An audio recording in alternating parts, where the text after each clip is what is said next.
ओम प्रातर्नमामि महिषासुरचण्डमुण्डशुम्भासुरप्रमुखदैत्यविनाशदक्षां ब्रह्मेन्द्ररुद्रमुनिमोहनशीललीलां चण्डीं समस्तसुरमूर्तिम् अनेकरूपाम्।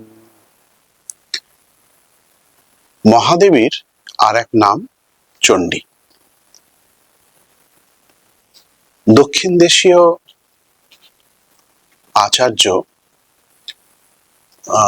বিখ্যাত তন্ত্রাচার্য ভাস্কর রায় বা ভাসুরানন্দনাথ তিনি শ্রী শ্রী চণ্ডী গ্রন্থের ওপর গুপ্তবতী বলে একটি টীকা লিখেছিলেন। তিনি এই গুপ্তবতী টীকায় চণ্ডী শব্দের অর্থ নির্ণয় করেছিলেন। তার মতে চণ্ডী শব্দটি এসেছে চণ্ড থেকে। চণ্ড শব্দের অর্থ, চণ্ড শব্দের যে স্ত্রীলিঙ্গ পদ সেইটিকে চণ্ডী বলা হচ্ছে। চণ্ড মানে ইয়ত্তাবিহীন। ইয়ত্তা মানে দেশ, কাল, বস্তু তার দ্বারা পরিচ্ছিন্ন বা সীমিত যা নয় সেইটি হচ্ছে ইয়ত্তা রহিত, ইয়ত্তাবিহীন। এক কথায় বলতে গেলে চণ্ড শব্দের অর্থ পরব্রহ্ম। পরব্রহ্ম তিনি দেশ, কাল বা বস্তুর দ্বারা সীমিত নন, পরিচ্ছিন্ন নন। অতএব চণ্ড শব্দের অর্থ ব্রহ্ম এবং ব্রহ্মের স্ত্রীকারবাচক, স্ত্রীবাচক পদটি হলো চণ্ডী। ভাস্কর রায় তিনি চণ্ডী শব্দের অর্থ করেছেন পরব্রহ্মের পট্টমহিষী দেবতা, অর্থাৎ পরব্রহ্মের পট্টমহিষী বা ব্রহ্মের স্ত্রীবাচক যে রূপ সেইটি চণ্ডী। আমরা দেখি সৌন্দর্য লহরীতে আচার্য শঙ্কর এই পরব্রহ্ম মহিষী বলে দেবীকে সম্বোধন করেছেন। তিনি শঙ্করাচার্য সৌন্দর্য লহরী স্তোত্রে লিখছেন, গিরা স্তমাহু দেবী দ্রোহিণা গৃহিণীম আগমবিদো। যারা আগমবিদ তারা আপনাকে ব্রহ্মার স্ত্রী ব্রহ্মাণী বলে জানেন। হরে পত্নীম পদ্মাম হর সহচরীম অদ্রিতনয়াম। আবার তারা আপনাকে হরির পত্নী পদ্মা বা লক্ষ্মী বলে জানেন এবং হর সহচরী বা শিবের পত্নী শিবানী বলে চেনেন। তুরিয়া কোয়াপি তম দুরবধিগম্য নিঃসীম মহিমা। আপনি কিন্তু স্বরূপে তুরিয়া, ব্রহ্মস্বরূপা, দুরধিগম্য এবং নিঃসীম মহিমা। আপনার মহিমার কোনো ইয়ত্তা নেই, কোনো সীমা নেই। মহামায়া বিশ্বম ভ্রময়সি পরব্রহ্ম মহিষী। আপনি মহামায়া রূপে এই সমস্ত জগৎকে বিমোহিত করে থাকেন। হে পরব্রহ্মের পট্টমহিষী দেবী চণ্ডী। চণ্ডী শব্দে ব্রহ্মের যে স্ত্রীবাচক পদটি বোঝানো হচ্ছে, এক কথায় ব্রহ্ম শক্তিকে উদ্দেশ্য করা হচ্ছে। আবার কোন কোন পণ্ডিতেও বলে থাকেন চড়ি কোপে। কোপার্থক চড়ি ধাতু থেকে চণ্ডী শব্দটি নিষ্পন্ন হয়েছে। কুপ্যতি চণ্ডতে ইতি চণ্ডিকা। যিনি ক্রোধ প্রকাশ করছেন, যিনি কুপিত হয়েছেন, তিনি চণ্ডিকা। আমরা শ্রী শ্রী চণ্ডী গ্রন্থে দেখতে পাই এখানে দেবীর দানব দলনী রূপটি। বিভিন্ন দানবদের সঙ্গে তিনি যুদ্ধ করছেন, তাদেরকে পরাস্ত করছেন। অতএব তার যোদ্ধৃ রূপ যেটা, তার যে রণোন্মাদিনী রূপ, সেইটি আমরা দেখতে পাচ্ছি এখানে। কাজেই চণ্ডিকা অর্থে তিনি কোপপরায়ণা, এই শব্দটিও সঠিকভাবে প্রয়োগ করা যেতে পারে।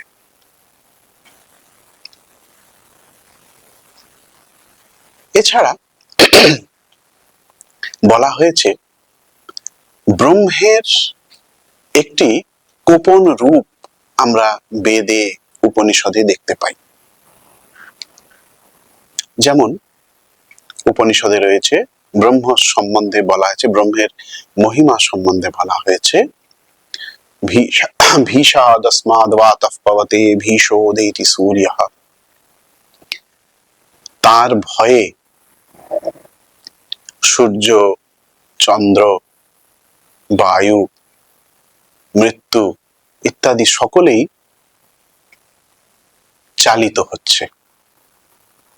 মহৎ ভয়ম বজ্রমুদ্যতম, বেদে ব্রহ্ম সম্বন্ধে এই কথাটি ব্যবহার করা হয়েছে। ব্রহ্ম যেন মহাভয় উদ্যত বজ্রের মতো, অর্থাৎ ব্রহ্মের যে একটি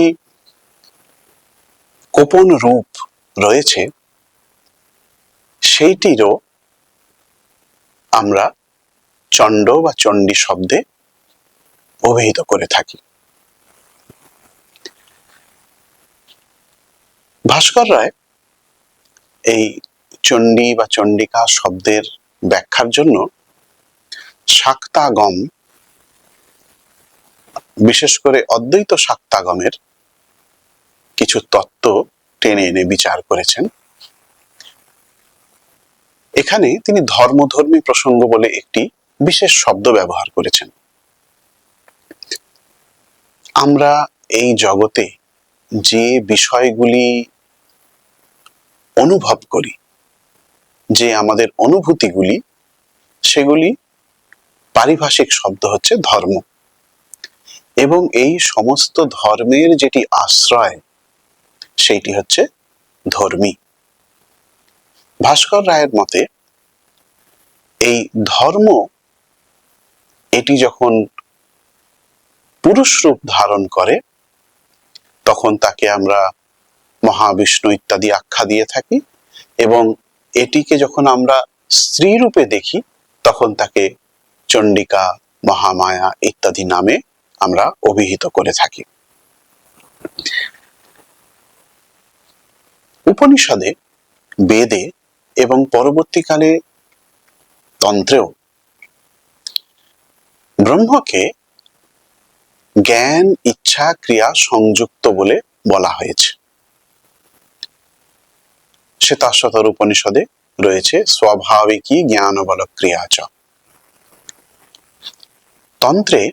তন্ত্র যেহেতু বেদমূলা, সেই জন্য তন্ত্রেও এই ধারণাটি গ্রহণ করা হয়েছে যে পরব্রহ্ম জ্ঞান, ইচ্ছা এবং ক্রিয়া শক্তি যুক্ত। জ্ঞান শক্তি, ইচ্ছা শক্তি এবং ক্রিয়া শক্তি, এই তিনটি ব্রহ্মের মধ্যে সমাহিত আছে।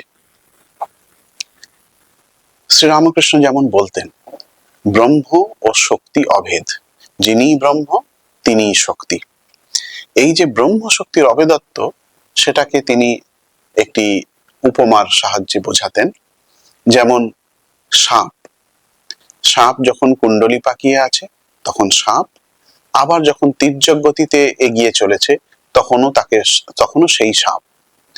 এই কুণ্ডলীকৃত যে সাপ সেটি ব্রহ্মের উপমাস্থল, আর তীর্যক গতিতে এঁকে বেঁকে যে সাপটি এগোচ্ছে সেটি শক্তির উপমাস্থল।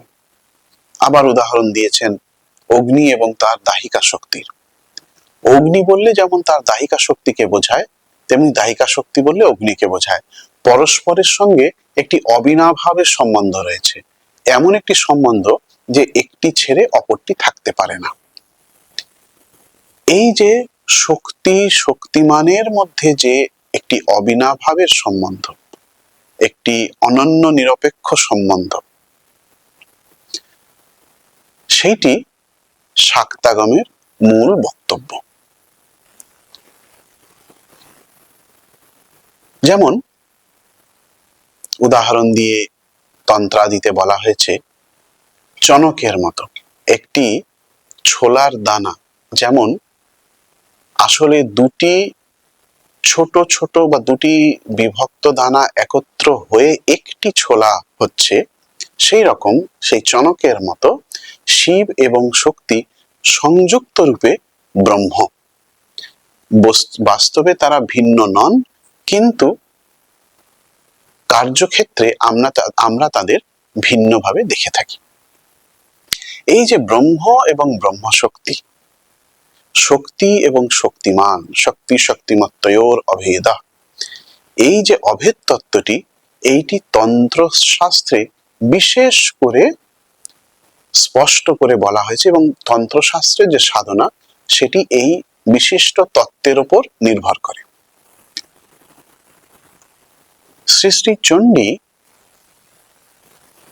গ্রন্থটি তাই তন্ত্রশাস্ত্রের বিশেষ উপজীব্য বিষয়। তার কারণ এই শক্তিতত্ত্বকেই শ্রী শ্রী চণ্ডী গ্রন্থে দেবী চণ্ডী বা চণ্ডিকাকে প্রধান দেবতা করে প্রকাশ করেছে।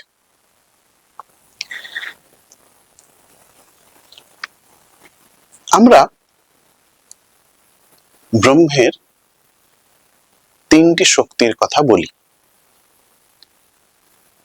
জ্ঞান, ইচ্ছা এবং ক্রিয়া।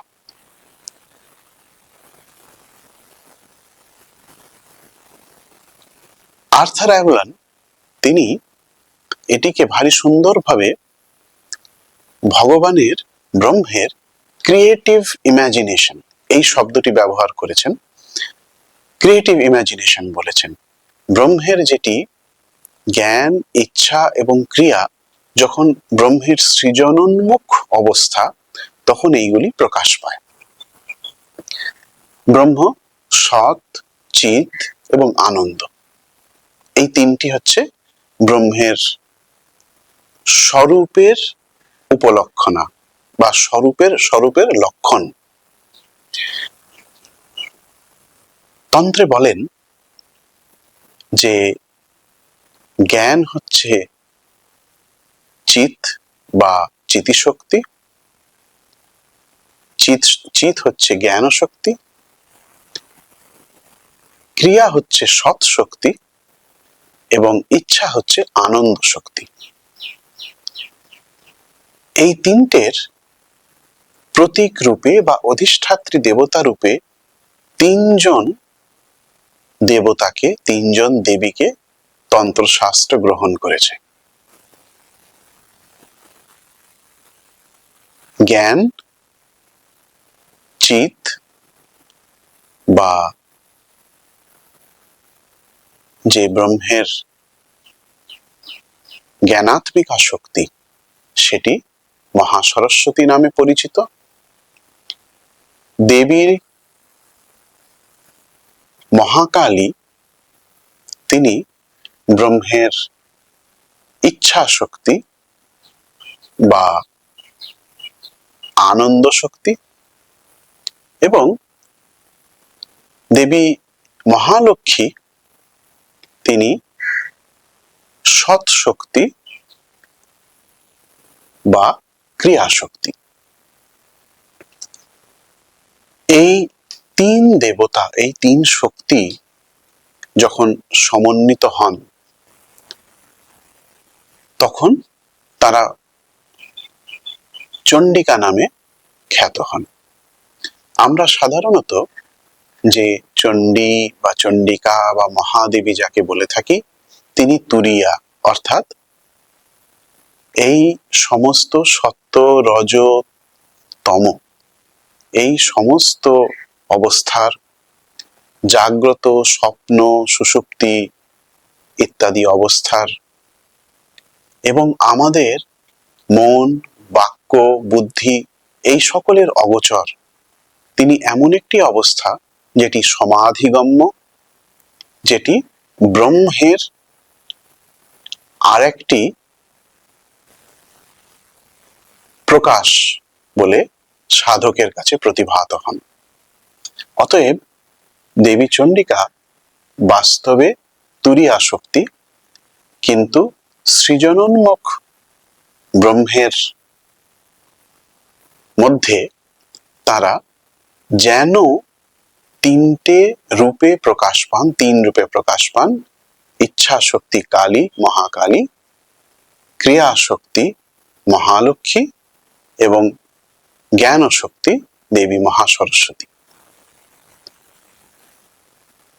শ্রী শ্রী চণ্ডী গ্রন্থ এই তিন দেবতার লীলা চরিত্র বর্ণনা করেছেন বলে একত্রে তিনি এই চণ্ডী গ্রন্থ দেবী চণ্ডীর মহিমা প্রকাশ করছেন।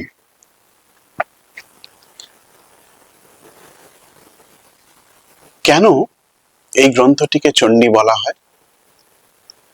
সাধারণভাবে আমরা দেখি মার্কণ্ডেয় পুরাণের ৮১ থেকে ৯৩ এই ১৩টি অধ্যায়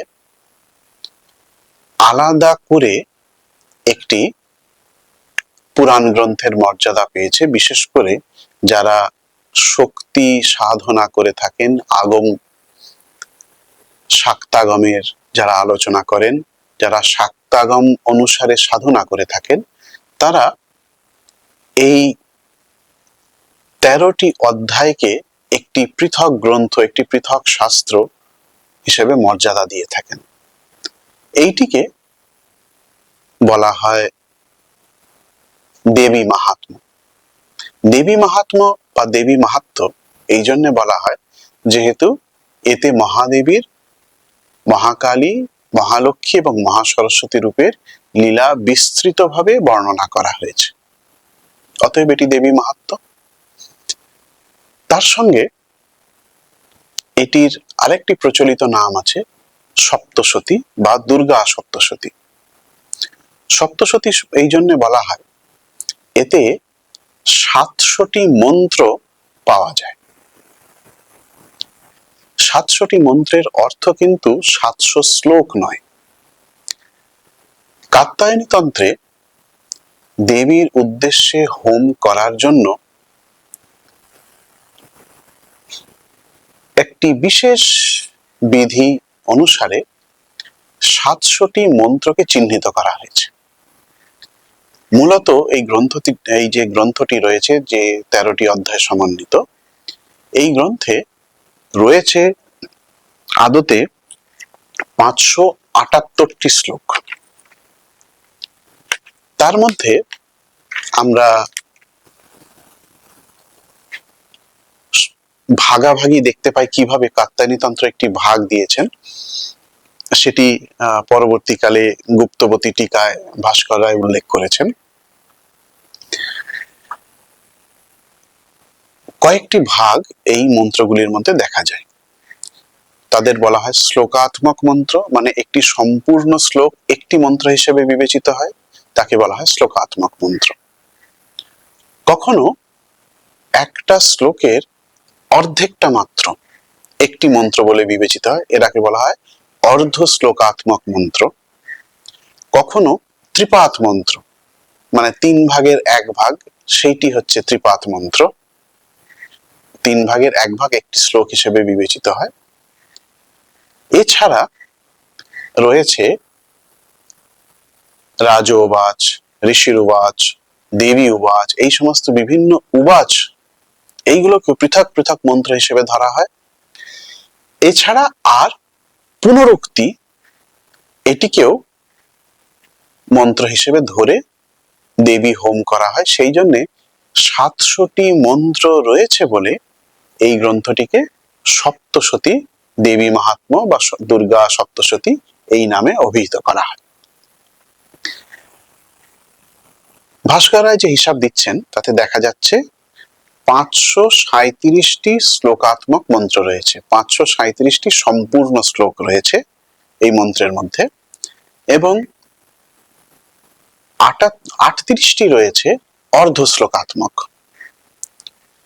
ত্রিপাদ শ্লোক ৬৬টি, উবাচাঙ্কিত মন্ত্র ৫৭টি এবং পুনরুক্তি মন্ত্র ২টি। এইভাবে ৭০০টি মন্ত্র আমরা এই সপ্তশতী দেবী মাহাত্ম্যে দেখতে পাই। এছাড়াও বিশেষ করে বাংলায় এই যে গ্রন্থটি রয়েছে, এই গ্রন্থটির খুব পরিচিত নাম চণ্ডী বা শ্রী শ্রী চণ্ডী। কেন চণ্ডী বলা হচ্ছে গ্রন্থটিকে? কেননা এতে দেবী চণ্ডী বা চণ্ডিকার মহিমার কথা, মাহাত্ম্যের কথা উল্লেখ করা হয়েছে। দেবী মহালক্ষ্মী, দেবী মহাকালী, দেবী মহাসরস্বতী, এই তিন মহাদেবী একত্রে দেবী চণ্ডী হিসেবে উপাসিতা হন। এই একত্রে তিনজন দেবীর মহিমার কথা বলা হয়েছে বলে তিন দেবীকে একত্রে যেহেতু চণ্ডী বলা হয়, অতএব এটি চণ্ডী মাহাত্ম্য। এবং তার সঙ্গে কোনো টিকাকার তারা দেখানোর চেষ্টা করেছেন যে এই সপ্তশতী দেবী মাহাত্ম্য আসলে দেবী চণ্ডিকার মন্ত্রময় শরীর। দেবীর যে মূল বীজ মন্ত্র, সেই মূল বীজ মন্ত্রটি এই চণ্ডী গ্রন্থের প্রথম শ্লোকটির মধ্যে নিহিত আছে বলে কোনো টিকাকার সেটি উল্লেখ করেছেন। আমরা এই যে সপ্তশতী দেবী মাহাত্ম্য অথবা দুর্গা সপ্তশতী বা শ্রী শ্রী চণ্ডী, এই যে গ্রন্থটি আছে, এতে যে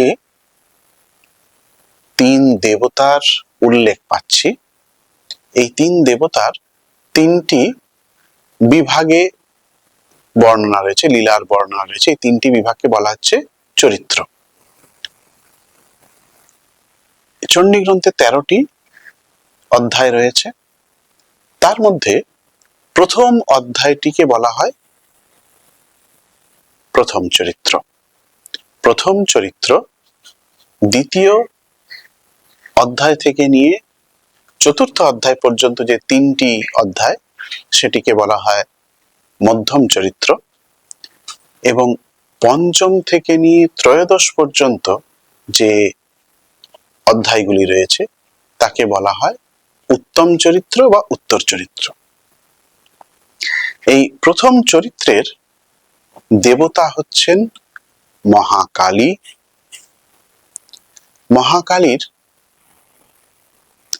বর্ণনাও পাওয়া যায় আমাদের নানা পুরাণে, এবং কোনো প্রয়োগ বিধির মধ্যে আমরা দেখি যে চণ্ডীর সঙ্গে তার ষড়ঙ্গের বিধান রয়েছে। মানে চণ্ডী যেমন একটি পৃথক গ্রন্থ, তার ৬টি অঙ্গ রয়েছে, সেটিকে চণ্ডীর ষড়ঙ্গ বলা হয়।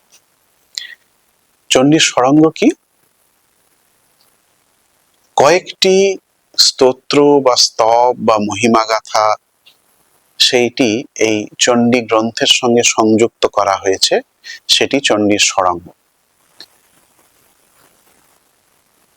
অর্গলা স্তোত্র, কিলক স্তোত্র এবং দেবী কবচ, এই তিনটি, এবং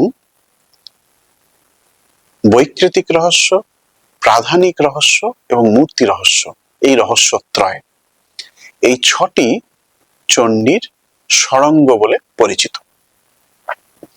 এর মধ্যে এই যে মূর্তি রহস্য, বৈকৃতিক রহস্য এবং প্রাধানিক রহস্য, তিনটের মধ্যেই মহাকালী, মহালক্ষ্মী, মহাসরস্বতীর রূপ, গুণ, উদ্ভব ইত্যাদি বিভিন্ন বিষয়ে আলোচনা করা হয়েছে। তো যে প্রথম চরিত্রের কথা বলা হচ্ছিল, এই প্রথম চরিত্র, তার মূল দেবতা, তার দেবতা হলেন মহাকালী। তার রূপ বর্ণনা রয়েছে মূর্তি রহস্যে। সাধারণভাবে আমরা দেবী মহাকালীর যে রূপটি প্রকাশিত হয়েছে মূর্তি রহস্যের মধ্যে, তার 10টি মাথা, 10টি হাত, 10টি পা, তিনি ভিন্নাঞ্জন সংকাশা, অর্থাৎ কাজলের মতো কালো তার বর্ণ। এইরকম একটি রূপ দেখতে পাই। এই প্রথম চরিত্রের দেবতা মহাকালী, ঋষি হচ্ছেন ব্রহ্মা, ছন্দ গায়ত্রী এবং এটি ঋগ্বেদ স্বরূপ। এইভাবে বিনিয়োগ করতে হয়, অর্থাৎ পাঠের আগে এইগুলি স্মরণ করে নিতে হয়। দেবতা মহাকালী, ঋষি ব্রহ্মা, ছন্দ গায়ত্রী এবং এটি ঋগ্বেদ স্বরূপ। দ্বিতীয় অধ্যায় থেকে চতুর্থ অধ্যায় পর্যন্ত এই অধ্যায় ত্রয়াত্মক, এইটি হচ্ছে মধ্যম চরিত্র। মধ্যম চরিত্রের দেবতা হচ্ছেন মহালক্ষ্মী। তিনি বিচিত্র বর্ণা, যেহেতু বিভিন্ন দেবতার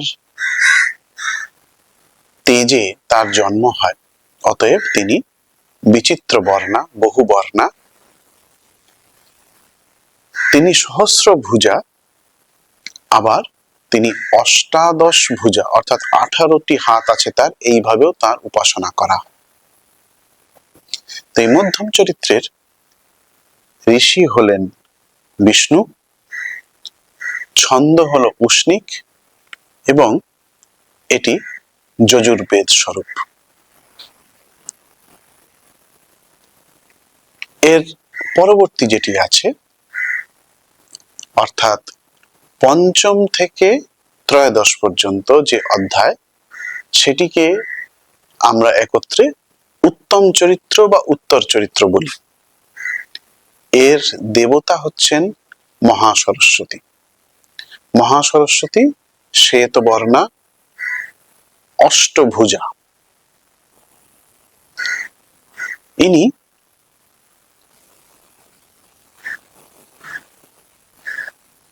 যখন চণ্ডীতে বর্ণিত হন মূর্তি রহস্যে, তখন তিনি অষ্টভুজা বলে তার মূর্তির স্বরূপ কল্পিত হয়। তো উত্তর চরিত্রের দেবতা মহাসরস্বতী, ঋষি হচ্ছেন রুদ্র, ছন্দ অনুষ্টুপ এবং এটি সামবেদ স্বরূপ। দেবী মহাকালী হচ্ছেন মহাদেবীর তামসী মূর্তি। তিনি বিষ্ণু দেহ সমুদ্ভূতা। ভগবান বিষ্ণুর দেহ থেকে নেত্রাস্য নাসিকা বাহু ইত্যাদি বিষ্ণুর সমস্ত শরীর থেকে তিনি আবির্ভূত হয়েছিলেন, বিষ্ণু দেহ সমুদ্ভূতা। দেবীর তামসী মূর্তি দেবী মহাকালী। বলা হয় দেবী মহাকালীর উপাসনায় সমস্ত জগৎ বশীভূত হয়। দেবী মহাসরস্বতী হচ্ছেন মহাদেবীর সাত্ত্বিকী মূর্তি। ইনি এর আবির্ভূত হয়েছিলেন গৌরী শরীর থেকে, গৌরী দেহ সমুদ্ভবা। যখন দেবতাদের স্তবে প্রসন্ন হয়ে গৌরীর দেহ থেকে অষ্টভুজা মহাসরস্বতী আবির্ভূত হন, তিনি সর্বজ্ঞত্ব প্রদান করে থাকেন বলে আমাদের শাস্ত্রে বলা হয়েছে। দেবী মহালক্ষ্মী, তিনি মহাদেবীর রাজসী মূর্তি এবং সর্বদেব শরীরজম, সমস্ত দেবতার শরীর থেকে অথবা সমস্ত দেবতার সম্মিলিত তেজ থেকে তার উৎপত্তি হয়েছিল। তার উপাসনার দ্বারা সকলেই সমস্ত লোকের অথবা সমস্ত দেবতাদের প্রভু হতে পারেন। এখানে দেখা যাচ্ছে বিষ্ণু শরীর সমুদ্ভূতা, সমস্ত দেবতার তেজ সমুদ্ভূতা এবং দেবী গৌরীর দেহ সমুদ্ভূতা তিন দেবী মূর্তি। তারা তামসী, রাজসী এবং সাত্ত্বিকী মূর্তি হিসেবে মহাদেবীর তিনটি সত্তাকে প্রকাশ করছেন। মহাদেবী এদের সম্মিলিত মূর্তি তুরিয়া, তিনি ত্রিগুণাতীতা। আবার কোন কোন শাস্ত্রকারেরা দেবী মহালক্ষ্মীকে আদ্যা দেবী বলে, সর্বমূলা দেবী বলে প্রকাশ করেছেন।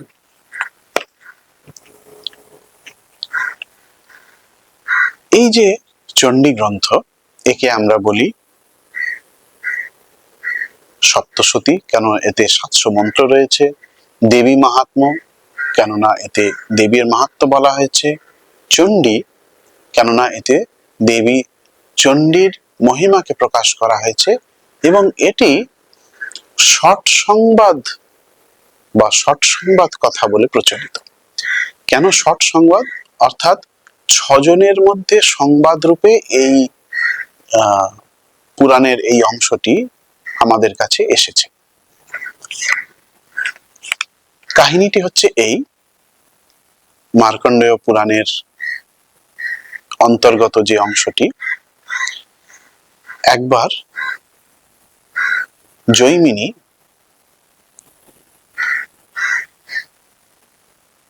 তা ঋষি মার্কণ্ডেয়কে কিছু প্রশ্ন করেছিলেন। সেই তার তখন সময়ের অভাব ছিল বলে তিনি তাকে পাঠিয়েছিলেন দ্রোণ ঋষির পুত্র, 4 জন পুত্র, তারা কোনো শাপগ্রস্ত হয়ে একটি পাখির রূপ ধরে বাস করছিলেন, তাদের কাছ থেকে শুনে নিতে। এই আলোচনা প্রসঙ্গে তারা বিভিন্ন মন্বন্তর, 14 মনু ইত্যাদি সমস্ত শুনতে শুনতে এই চণ্ডীর প্রসঙ্গটি, এই যেটি চণ্ডী বলছি, এই প্রসঙ্গগুলি এসেছিল 8ম মনুর প্রসঙ্গ হিসেবে। ষট সংবাদ কথায় দেখানো হয়েছে যে দেবীর প্রসঙ্গে সর্বপ্রথম মেধা মুনি তিনি সুরত এবং সমাধিকে শোনাচ্ছেন। সুরত এবং মেধস ঋষির যে সংবাদ, যে বার্তালাপ, সেইটির মাধ্যমে আমরা চণ্ডী গ্রন্থটির সামগ্রিক রূপটি পাচ্ছি। পরবর্তীকালে আমরা দেখতে পাচ্ছি যে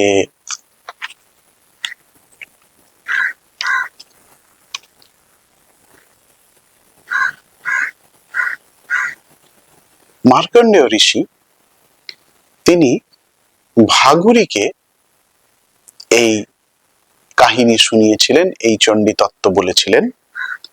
এবং তারপরে জৈমিনীর কাছে দ্রোণ পুত্র, এই যে 4 জন দ্রোণ ঋষির পুত্র ছিলেন, এই 4 জন জৈমিনী মুনিকে বলছেন, অর্থাৎ সুরত এবং সমাধি বৈশ্য এরা দুজনের, মার্কণ্ডে এবং ভাগুরী এরা দুজনে, এবং ব্যাদ দ্রোণ ঋষির পুত্র এবং জৈমিনী এদের দুই, এই যে 6 জনের মধ্যে পরম্পরাক্রমে চণ্ডী গ্রন্থটি আমরা লাভ করেছি।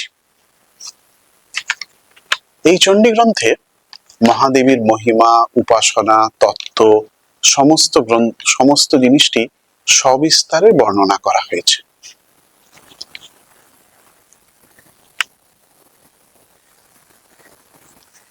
প্রয়োগের দৃষ্টিতে দেখতে গেলে চণ্ডী পাঠকে পরম সস্তয়নম বলা হয়েছে।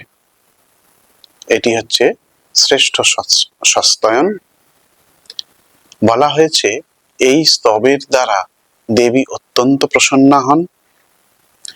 কোনো কোনো পুরাণ বা তন্ত্রে এরকম বলা হয়েছে যে যেমন অশ্বমেধ যজ্ঞ করলে সমস্ত ফল লাভ করা যায়, অশ্বমেধ যজ্ঞ যেমন সমস্ত যজ্ঞের মধ্যে শ্রেষ্ঠ, সেই রকম চণ্ডীপাঠ হচ্ছে দেবীর প্রসন্নতা কামনায় যে কোনো কৃত্য পূজা উপাসনা করা হয় তাদের মধ্যে সর্বশ্রেষ্ঠ। চণ্ডীপাঠের বিধান রয়েছে বিভিন্ন ফল কামনায়, বিভিন্ন রকম চণ্ডীপাঠের বিধান রয়েছে। তার মধ্যে যেমন রয়েছে একাবৃত্তি, একবার চণ্ডীপাঠ, ত্রিরাবৃত্তি, 3বার চণ্ডীপাঠ, এইরকম ভাবে বিভিন্ন রকম আবৃত্তি রয়েছে, শতাবৃত্তি রয়েছে, 100 বার পাঠ করতে পারেন। এবং প্রত্যেকটি এই যে আবৃত্তিমূলক পাঠ, প্রত্যেকটি পাঠের ভিন্ন ভিন্ন ফলও আমাদের তন্ত্রাদিতে বলা হয়েছে।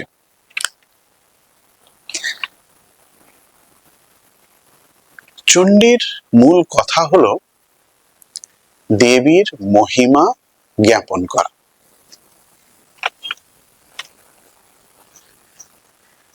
এক কথায় বলতে গেলে চণ্ডীর সার কথাটি ঋষি রাজা সুরথকে বলছেন, তামুপৈহি মহারাজ শরণম পরমেশ্বরীম আরাধিতা শৈব নৃণাম ভোগ স্বর্গ অপবর্গদা। আবারও বলেছেন নৃণাম ভবতি মুক্তয়ে, অর্থাৎ হে মহারাজ, তাম উপায়হি, অতএব সেই দেবীর শরণাগত হও, সেই পরমেশ্বরী দেবীর শরণাপন্ন হও। কেন বলছেন? তিনি প্রসন্না হলে, সৈষা প্রসন্না বরদা নৃণাম ভবতি মুক্তয়ে, তিনি প্রসন্না হলে, বরদা হলে মানুষ মুক্তি লাভ করতে পারে। আবার বলছেন আরাধিতা শৈব নৃণাম ভোগ স্বর্গ অপবর্গদা, তিনি যদি আরাধিতা হন, এই মহাদেবী যদি আরাধিতা হন, তাহলে মানুষকে স্বর্গ, পৃথিবীতে তিনি দেবেন ভোগ, মরণান্তে তিনি দেবেন স্বর্গ, এবং যিনি অপবর্গ বা মুক্তি কামনা করেন তাকে অপবর্গ বা মুক্তি দান করবেন। ভোগ স্বর্গ অপবর্গদা, দেবী এই 3টে দিতেই সমর্থ। অতএব আরাধিতা শৈব নৃণাম ভোগ স্বর্গ অপবর্গদা, এইটি চণ্ডীর মূল কথা। চণ্ডীর যে কাহিনীটি আমরা শুনে থাকি সেটি সাধারণভাবে সকলের কাছেই পরিচিত। সুরথ নামে রাজা, তিনি রাজ্যহারা হয়ে উপস্থিত হয়েছিলেন মেধস মুনির আশ্রমে। সেই আশ্রমে তার সঙ্গে দেখা হয়েছিল সমাধি নামে এক বৈশ্যর। এই সমাধি নামক বৈশ্য তাকেও তার পরিবারের লোকজনেরা, তার স্ত্রী পুত্র, তারা তার ধন সম্পত্তি সমস্ত দখল করে নিয়ে তাকে তাড়িয়ে দিয়েছিল সংসার থেকে, পরিবার থেকে। তিনিও মনের দুঃখে এসে বনে ঋষির আশ্রমে উপস্থিত হয়েছিলেন। এবার দুজনের মধ্যে কথা বলতে বলতে সুরথ রাজা বুঝতে পারলেন যে তিনি রাজ্যহারা হয়েও তার মনের মধ্যে যেন একটি আসক্তি রয়ে গেছে। তা এখনো তিনি চিন্তা করে বেড়াচ্ছেন, আমার রাজ্য কেমন আছে, প্রজারা কেমন আছে, আমার হাতিটি কেমন আছে, ঘোড়া কেমন আছে, আমার ধন ভাণ্ডার অক্ষত আছে কিনা।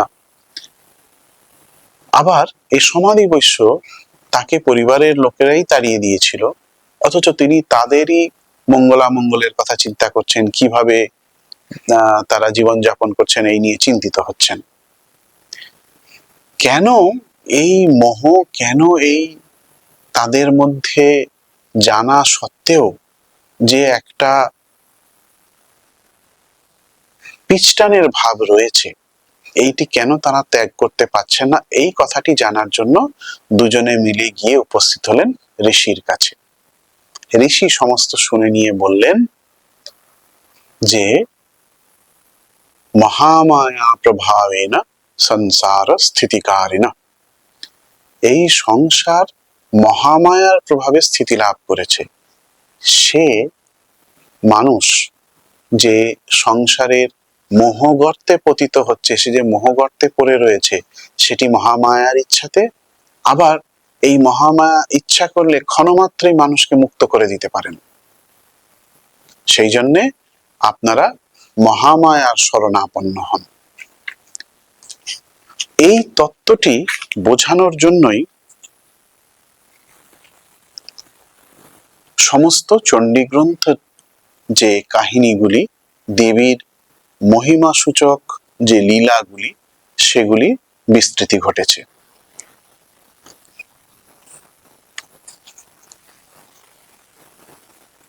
ঋষি সুরত রাজাকে বলেছিলেন, সৈষা প্রসন্না বরদা নৃণাম ভবতি মুক্তয়ে। তিনি প্রসন্না হয়ে বরদা হলে মানুষ মুক্তি লাভ করে। সা বিদ্যা পরমা মুক্তির হেতু ভূতা সনাতনী সংসার বন্ধ হেতুশ্চ শৈব সর্বেশ্বরেশ্বরী। তিনি পরমা বিদ্যা, তিনি সনাতনী, মুক্তির হেতুভূতা, তার জন্যই মানুষ মুক্তি লাভ করে, তার কৃপাতেই মানুষ মুক্তি লাভ করে। আবার সেই সর্বেশ্বরী, সমস্ত কিছুর যিনি ঈশ্বরী, যিনি অধিষ্ঠাত্রী, তিনি আবার সংসারের বন্ধনের কারণ। যে মহামায়া মানুষকে সংসারে বদ্ধ করেন, আবার তিনিই প্রসন্ন হলে মানুষকে মুক্ত করে দিতে পারেন। এবার সুরথের প্রশ্ন, যে মহামায়ার কথা আপনি বলছেন, তিনি কে? ঋষি এবার মহামায়ার কথা বলার জন্য, তাদেরকে সহজ করে বুঝিয়ে দেবার জন্য মহামায়ার আবির্ভাবের কথা বললেন। ঋষি বললেন যে মহামায়া চিরকাল রয়েছেন, তিনি নিত্যা, তিনি চিরকালের জন্য অচ্যুতা। কিন্তু আমাদের প্রতি প্রসন্না হয়ে বা আমাদের প্রতি কৃপাবশত তিনি কখনো কখনো শরীর ধারণ করে যখন আবির্ভূত হন, আমরা তাকে তার আবির্ভাব বলে থাকি। এই বলে দেবীর তিনটি আবির্ভাবের কাহিনী শোনালেন। প্রথমটি মধুকৈটব বধ। সৃষ্টির আদিতে যখন বিষ্ণুর নাভিপদ্মে ব্রহ্মা উৎপন্ন হলেন, সেই সময় বিষ্ণুর কর্ণমল থেকে জন্ম নিয়েছিল মধুকৈটব নামে দুই দানব। তারা ব্রহ্মাকে একেবারে বধ করতে উদ্যত হলে ব্রহ্মা স্তব করেছিলেন মহাদেবীর। মহাদেবী তখন তার তামসী মূর্তিতে শ্রী বিষ্ণুর সর্বাঙ্গ থেকে মহাকালী রূপে আবির্ভাব ঘোষণা করেছিলেন, পৃথিবীতে আবির্ভূত হয়েছিলেন, এবং সেইটি তার মহাকালী রূপে আবির্ভাব। যেহেতু সে সময় বিষ্ণু যোগনিদ্রায় ছিলেন, বিষ্ণু তমভাব অবলম্বন করেছিলেন, অতএব তার মধ্যে থেকে দেবী তামসী মূর্তির আবির্ভাব। তামসী মূর্তি শ্রী বিষ্ণুর শরীর থেকে যখন বেরিয়ে এলো, শ্রী বিষ্ণু যোগনিদ্রা ত্যাগ করে উঠে দাঁড়ালেন, মধুকৈটবকে বধ করে জগতের সৃষ্টির পথ সুগম করে দিলেন। এরপর দ্বিতীয় আবির্ভাবের কাহিনী শোনালেন ঋষি সুরত এবং সমাধি বৈশ্যকে। তখন দেবতাদের যুদ্ধে পরাজিত করে অসুররাজ, যাকে কিনা মহিষাসুর বলে অভিহিত করা হয়েছে, তিনি স্বর্গের অধিকার করে নিলেন, স্বর্গ দখল করে নিলেন। দেবতারা মনের দুঃখে প্রতিবিধান চাইতে পিতামহ ব্রহ্মাকে সঙ্গে করে নিয়ে ব্রহ্মা সমবিবাহারে, ব্রহ্মাকে পুরো ধা করে উপস্থিত হলেন বিষ্ণু এবং শিবের কাছে। দেবতারা তাদের করুণ কাহিনী বলতে আরম্ভ করলে বিষ্ণু এবং শিব উত্তেজিত হয়ে উঠলেন। তাদের শরীর থেকে বিনির্গত হলো এক সুমহান তেজ, এক উজ্জ্বল তেজ তাদের শরীর থেকে উৎপন্ন হলো, এবং দেবতাদেরও যে শরীর থেকে তেজরাশি বহির্গত হলো সেটি ধীরে ধীরে ঘনীভূত হয়ে এক দেবী মূর্তি ধারণ করলো। ইনি মহাদেবীর রাজস মূর্তি, দেবী মহালক্ষ্মী। যেহেতু বিষ্ণু, শিব এবং দেবতারা উত্তেজিত হয়েছিলেন, রজভাব তাদের মধ্যে আবির্ভূত হয়েছিল, অতএব দেবীর রাজসী মূর্তির আবির্ভাব। দেবীর রাজসী মূর্তি মহালক্ষ্মী মহিষাসুরের সঙ্গে যুদ্ধ করে সসৈন্য মহিষাসুরকে বধ করেছিলেন। যখন মহিষাসুর বধ হয়ে গেল, দেবতারা তাকে স্তব করে তার কাছে প্রার্থনা করেছিলেন যে যখনই আমাদের এই রকম কোনো বিপদ হবে, দয়া করে আপনি আবির্ভূতা হয়ে আমাদের এই রকম দানবোত্থা বিপদ, দানবের থেকে উৎপন্ন বিপদ যেগুলি থাকবে সেগুলি থেকে আমাদের নিস্তার করবেন। এরপর ঋষি তার যে দুই শ্রোতা সুরত এবং সমাধি তাদেরকে শোনালেন দেবীর তৃতীয় আবির্ভাবের কাহিনী। শুম্ভ নিশুম্ভ নামক দৈত্য যখন স্বর্গরাজ্য অধিকার করে নিল, দেবতাদের মনে পড়ল দেবী তাদের কাছে প্রতিশ্রুত হয়েছিলেন যে যখনই দানবোত্থা বিপদ হবে তিনি তাদেরকে রক্ষা করবেন। তাই তারা হিমালয়ে একান্তে এসে সমস্ত মন প্রাণ দিয়ে আবেগ ভরে আকুলতা সহকারে মহাদেবীর উদ্দেশ্যে স্তোত্র পাঠ করতে লাগলেন। সেই সময় মহাদেবীর স্তব করছেন দেবতারা দেখে হিমালয়ে দুহিতা গৌরী তাদেরকে জিজ্ঞাসা করলেন তারা কি করছেন। এই প্রশ্নের উত্তরে গৌরীর শরীর থেকে উৎপন্ন হলেন দেবীর সাত্ত্বিকী প্রতিমা দেবী মহাসরস্বতী। যেহেতু দেবতারা একান্ত মনে তন্ময় হয়ে মহাদেবীর উদ্দেশ্যে স্তব করছিলেন এবং দেবী পার্বতীও শান্ত মনে তাদের স্তব দেখে প্রসন্না হয়েছিলেন, তাই তাদের এই সাত্ত্বিক ভাবকে অবলম্বন করে মহাদেবীর সাত্ত্বিকী মূর্তিতে আবির্ভাব। এই মহাসরস্বতী মূর্তি তিনি শুম্ভ নিশুম্ভ এবং তার যে সহচর ছিল চণ্ড মণ্ড এবং রক্তবীজ প্রভৃতি দানব নাশ করে পৃথিবীকে দেবতাদের ঋষিদের কাছে আবার বাসযোগ্য করে তুলেছিলেন। দেবীর এই তিনটি আবির্ভাবের কাহিনী সুরত ও সমাধিকে জানিয়ে মেধাস ঋষি তাদেরকে পরামর্শ দিয়েছিলেন এই মহাদেবীর উপাসনা করতে। তামুপৈহি মহারাজ শরণম পরমেশ্বরী।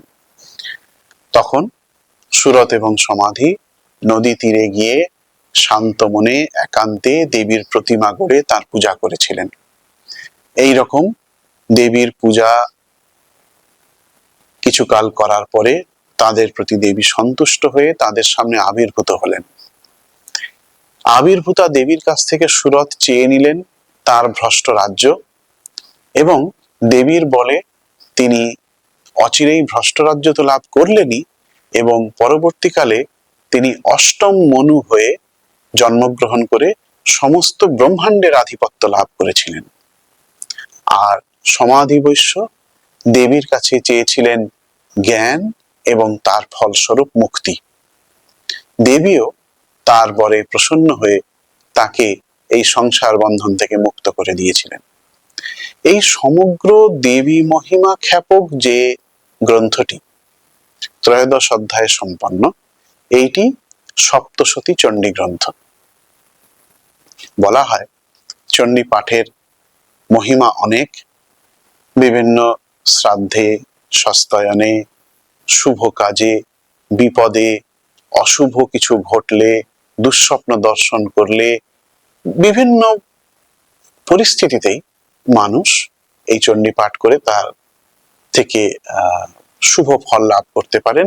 এবং যিনি নিষ্কামনা হয়ে, কোনো কামনা না করে শুধু দেবীর প্রসন্নতা অর্জনের জন্য পাঠ করেন, তার প্রতি দেবী প্রসন্না হয়ে তাকে উচ্চতর আধ্যাত্মিক গতি দান করেন। সপ্তশতী চণ্ডীর এই যে মহিমা, এইটি আমাদের দেশে স্বীকৃত হয়েছে এবং শ্রী শ্রী চণ্ডী দেবীর বর্ণময় শরীর বলে, দেবীর মন্ত্রাত্মক শরীর বলে চণ্ডী গ্রন্থটিও পূজনীয়। যারা সংকল্প করে বিধি পূর্বক চণ্ডী পাঠ করে থাকেন, তারা চণ্ডী পাঠের আগে দেবী চণ্ডীর পূজার সঙ্গে সঙ্গে এই চণ্ডী গ্রন্থটিরও পূজা করে থাকেন। চণ্ডী গ্রন্থটিও তাদের কাছে পূজনীয় দেবীর মন্ত্রময় শরীর বলে।